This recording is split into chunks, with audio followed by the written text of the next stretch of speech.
आज बाजार की कहानी शुरू टेक्नोलॉजी कंपनियों से हो रही है, देखते हैं कहां पर खत्म होगी। दरअसल टेक्नोलॉजी को लगा है बड़ा धक्का या कहें झटका, क्योंकि इन्फोसिस ने बेहद खराब प्रदर्शन पेश किया। वैसे आपको याद होगा टीसीएस के भी नतीजे जो पिछले हफ्ते आए थे, वहां पर भी हम यही कह रहे थे कि नंबर्स खराब है, कमेंट्री खराब है, दोनों के लिए कमेंट्री बिगड़ी हुई है। लेकिन ऐसा क्यों है कि इन्फोसिस ज़्यादा टूटा है? इंट्राडे में 11% का नुकसान इसने क्यों दिखाया?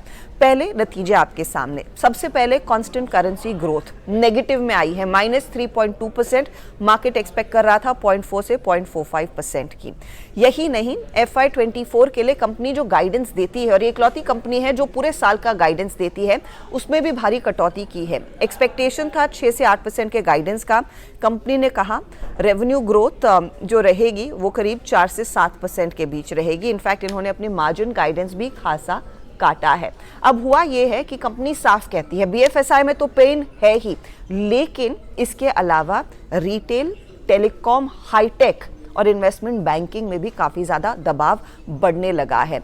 कई ऐसे क्लाइंट्स हैं जिन्होंने अनअपेक्षित रैंप डाउन किया है अपनी डील्स का, यानी कि अगर कंपनी एक्सपेक्ट कर रही थी कि डील्स में इजाफा देखने को मिलेगा, बिजनेस में पिकअप या फिर स्टेबिलिटी आएगी, वहाँ पर अचानक क्लाइंट्स ने ब्रेक लगा दिया है, वो डील्स को डीले कर रहे हैं। डीले तो टीसीएस ने भी ये शब्द का इस्तेमाल किया था, डीले और डेफर इन डील्स के एग्जीक्यूशन का। लेकिन इन्फोसिस के लिए मामला बिगड़ा इसीलिए है क्योंकि कुछ क्लाइंट्स ने डील्स कैंसिल भी की हैं। यहीं पर वो बड़ा झटका आया और स्टॉक में इमीडिएट रिएक्शन देखने को मिला।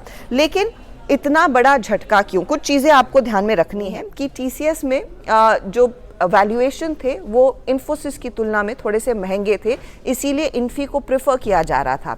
सलील पारेख जो कंपनी के सीईओ और एमडी है, उनके आने के बाद दरअसल इन्फोसिस के शेयर ने ज़्यादा बेहतर प्रदर्शन दिखाया था टीसीएस की तुलना में। और यहाँ पर एक चीज़ आप ध्यान दीजिए, वेटेज का भी खेल है।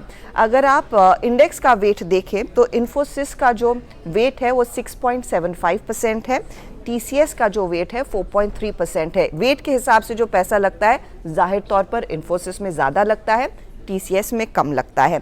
यहाँ पर वो फ्री फ्लोट वाला मामला भी है, क्योंकि इन्फोसिस का जो फ्री फ्लोट है वो ज़्यादा है कंपेयर टू टीसीएस। टीसीएस के प्रोमोटर्स के हाथ में ज़्यादा शेयर है वर्सेस इन्फोसिस के प्रोमोटर्स, इसीलिए ज़्यादा लोग, पब्लिक फ्लोट कंपनी का ज़्यादा है।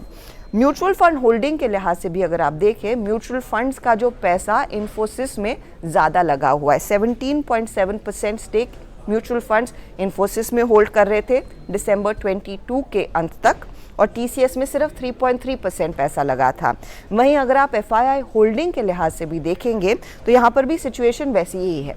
इन्फोसिस में एफआईआईज की होल्डिंग एज ऑफ दिसंबर 22 के एंड तक ये 36.29% थी। वहीं टीसीएस के केस में ये महज 13% या फिर स्लाइटली अंडर 13% रही है। इसीलिए हमने देखा है ज़्यादा पैनिक है, क्योंकि लोगों के हाथ में इन्फोसिस का शेयर ज़्यादा है वर्सेस टीसीएस, इसीलिए वो लार्जर करेक्शन देखने को मिला। अब इन्फोसिस का बुखार बाकी कंपनियों पर भी चढ़ने लगा है, और एक स्टॉक जो फोकस में रहेगा वो है टेक महिंद्रा। लार्जली हमने देखा है इन्फोसिस के नंबर्स सुनकर कई सारे ब्रोकरेजेस ने इस स्टॉक को डाउनग्रेड किया है। ड्रास्टिक हमने देखा है टारगेट कट भी आए हैं। लेकिन एक और जो आप कह सकते हैं बाय डिफ़ॉल्ट विक्टिम बना है इन्फोसिस की इस करंट सिचुएशन का, वो है टेक महिंद्रा।